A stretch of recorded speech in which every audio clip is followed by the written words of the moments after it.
വീഡിയോയിൽ ഞാൻ കാണിക്കാൻ പോകുന്നത് എൻ്റെ അത്താഴത്തിൻ്റെ വിശേഷങ്ങളാണ്. അപ്പോൾ ഒരു 4 മണിൻ്റെ 4:30 ഉള്ളിലായിട്ട് ഞാൻ എണീക്കും. 5:15 ഇപ്പോൾ ഇവിടെ ബാങ്ക്. അപ്പോൾ സുന്നത്ത് നിസ്കാരം കഴിഞ്ഞ് നേരെ കിച്ചണിൽ വരും. അപ്പോൾ ഒരു 5 മിനിറ്റ് കൊണ്ട് തന്നെ ഉണ്ടാക്കി കഴിക്കാൻ പറ്റുന്ന എന്തെങ്കിലുമൊക്കെ ഞാൻ തട്ടിക്കൂട്ടി വെച്ചിട്ടാണ് രാത്രി കിടക്കാറുള്ളത്. ഇന്നിപ്പോൾ ഒരു സ്മൂത്തിയാണ് ഉണ്ടാക്കുന്നത്. ആൽമണ്ടും ചിയാ സീഡും ഡേറ്റ്സും ഞാൻ വെള്ളത്തിൽ സോക്ക് ചെയ്യാൻ വെച്ചിട്ടുണ്ടായിരുന്നു. പിന്നെ കുറച്ച് ഓട്സ് ഇതുപോലെ വേവിച്ച് വെച്ചിട്ടുണ്ട്. വെറുതെ വെള്ളത്തിൽ ഒരു പിഞ്ച് സോൾട്ടും ഒരു പീസ് ഏലക്കായി ഇട്ടിട്ട് ഇങ്ങനെ വേവിച്ച് വെച്ചതാണ്. അപ്പോൾ ഇത് രണ്ടും പാലും കൂട്ടി സ്മൂത്തി ആക്കിയിട്ട് അത് കഴിക്കും. ഇത് ഞാൻ രാത്രി വേവിച്ചിട്ട് അങ്ങനെ അടച്ചു വെച്ച് പോയതാണ്. അപ്പോൾ നല്ല ലൂസായിട്ടാണ് ഇരുന്നിരുന്നത്. ഇപ്പോൾ അത് നല്ല തിക്കായിട്ട് വന്നിട്ടുണ്ട്.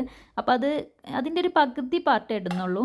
പിന്നെ ഇതിലേക്ക് ഞാനൊരു കറുത്ത ഉണക്കമുന്തിരി കുറച്ച് ചേർക്കാറുണ്ട്. അത് ഞാൻ മറന്നുപോയി. കിടന്ന സമയത്ത് ഓർമ്മയൊക്കെ വന്നു. പിന്നെ എണീറ്റിട്ട് വീണ്ടും ഇടാനുള്ള മടി കൊണ്ട് അങ്ങനെ കിടന്നതാണ്. അപ്പോൾ ഇത് ഒരു കണക്കൊന്നുമില്ല. ഒരു പിടി ആൽമണ്ട് എടുത്തിട്ടുണ്ട്. പിന്നെ ഒരു കുറച്ചധികം തന്നെ ഡേറ്റ്സും ചേർത്തിട്ടുണ്ട്. ഇനി ഇത് സ്മൂത്തി ആക്കി എടുക്കുകയാണ്.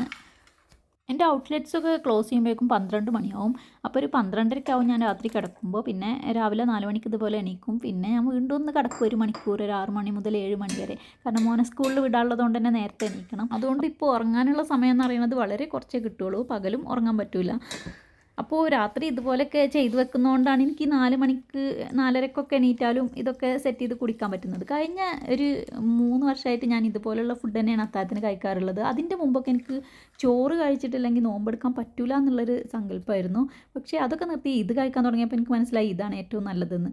ഇനിയിപ്പോൾ ഇതിലേക്കൊരു റോബസ്റ്റ പഴം ഉണ്ടെങ്കിൽ അതും കൂടി ചേർത്താൽ നല്ലതാണ്. ഇപ്പോൾ എൻ്റെ അടുത്ത് ഇല്ലാത്തതുകൊണ്ട് ഞാൻ ചേർക്കുന്നില്ല. പിന്നെ മധുരത്തിന് വേണമെങ്കിൽ ഹണി ചേർക്കാം. ഞാനിപ്പോൾ ഒന്നും ചേർക്കാതെയാണ് അടിക്കുന്നത്. മോനൊക്കെ കൊടുക്കുന്ന സമയത്ത് ഞാനിതിൽ ഹണിയോ ഐസ്ക്രീം എന്തെങ്കിലുമൊക്കെ ചേർത്തിട്ടാണ് കൊടുക്കാറുള്ളത്. ഇതിലിപ്പോൾ ഒരു 1.5 കപ്പ് ഞാൻ കുടിക്കും. അതായത് 200 ml കപ്പാണ്. ഞങ്ങൾക്ക് 2 പേർക്കുള്ളതാണ്. ഇതിനി രാവിലെ മോന് സ്കൂളിൽ പോകുന്ന സമയത്ത് ഇത് തന്നെയാണ് ഞാൻ കൊടുക്കാറുള്ളത്. അവന് ഇഷ്ടമാണ്. അതുകൊണ്ട് എനിക്ക് കുറച്ച് ഈസിയാണ്. പിന്നെ നല്ല കുട്ടികൾക്കൊക്കെ നല്ലതുമാണ്. ഇതൊക്കെ കൊടുത്ത് സ്കൂളിൽ വിട്ടാൽ നല്ലതുമാണ്. പിന്നെ സ്കൂളിൽക്കാർക്ക് ഫുഡ് കൊടുത്തു വിടും. അത് ബ്രേക്ക്ഫാസ്റ്റ് കൊടുത്തു വിടാറാണ്. അത് അവിടെ നിന്ന് കഴിച്ചോളും. അപ്പോൾ ഞാനൊരു ഐസ്ക്രീം സെല്ലർ ആയതുകൊണ്ട് എൻ്റെ അടുത്ത് എപ്പോഴും ഐസ്ക്രീം ഇഷ്ടം പോലെ ഉണ്ടാവും.